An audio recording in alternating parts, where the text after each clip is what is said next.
Welcome to Q and Ahmed. It's my greatest pleasure to be here with Evelyn Kwek, who is the Managing Director of ASEAN and ANZ for Great Place to Work.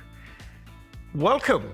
Hello, Ahmed. Thank you for having me this morning. You know, we just released our Work Trend Index, and one thing that we are discovering from our data, as well as the discussions we're having with employees, is what we call the productivity paranoia, or some call it the productivity paradox. What is your research telling you? Well, I think the views are mixed, as you hear from everywhere, right? Bosses want the people to be in the office. The employees are saying, I've tasted the fruits of flexibility. There's no way I'm coming back to the office every single day. From our conversations and research with our clients, the contrast is really great, right? You have got on one spectrum companies like Microsoft. And what you say is simply, whatever works best for you. I'm here to support you, for you to do the best work of your life. Whatever tools you need, I'll give it to you. I'll train your leaders to be able to lead effectively in a hybrid world. We'll co-create the rules of engagement so that it could work for you and for the business. And this is companies where there is a high culture of trust, believing that employees are engaged to do the best work. On the other end of the spectrum are companies where there is no culture of trust. Leaders default to the old ways of leading, and that is control. So really, I believe that it comes down to whether there's a culture of trust in companies like this.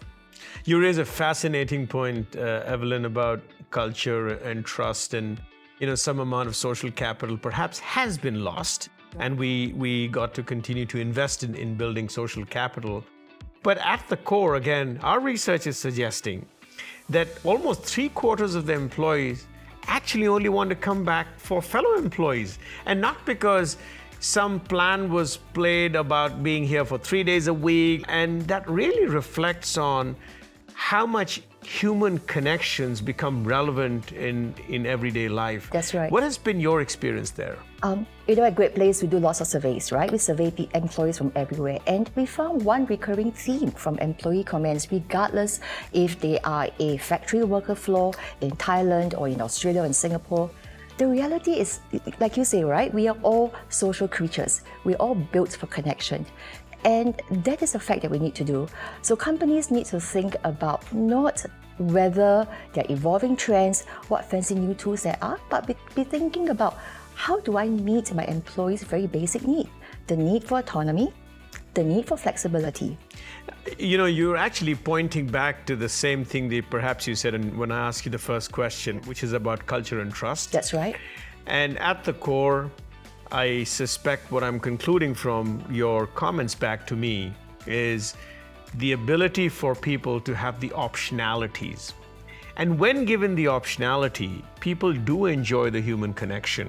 So in our approach to enabling customers and our communities to solve for some of these, we've created new tools around Viva. Perhaps you may be familiar with it. We use it. Oh, thank you. Thank you. Where we actually allow for managers and enable managers. That's right. To create more insights and use the data to be able to motivate and drive teams for the future. So as you look through your journey, your findings, and your travels, what are the 3 leadership experiences that you can share with us today? That's a great question. And I was just reflecting on this just yesterday. I think number 1 is that leaders, we need to learn to pause, to breathe. I think most leaders, we all want to do good. We want to coach, we want to show care, we want to show empathy. If we are stretched thin, if our emotional fuel tank is low, if you are tired, there is no physical and emotional bandwidth to show empathy, to show care. And that's when leaders can default to command and control mode. A second habit that leaders can take would be the ability to operate from a place of trust. If we could learn to believe that most people, when they come to work, when they wake up every morning, they want to put in their best work. They want to have a good day out of that, and leave them to do their best work. I think that makes life a lot easier for them and for us as leaders. And lastly, this is a world that has evolved and changed so much. I believe leaders, we need to be okay with being uncomfortable, sit with it, okay with conflicting data points, and run with it.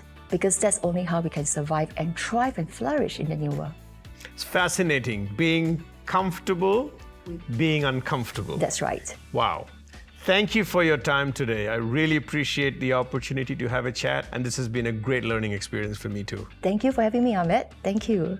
Thank you everyone for joining me today on Q and Ahmed, and I look forward to seeing you soon.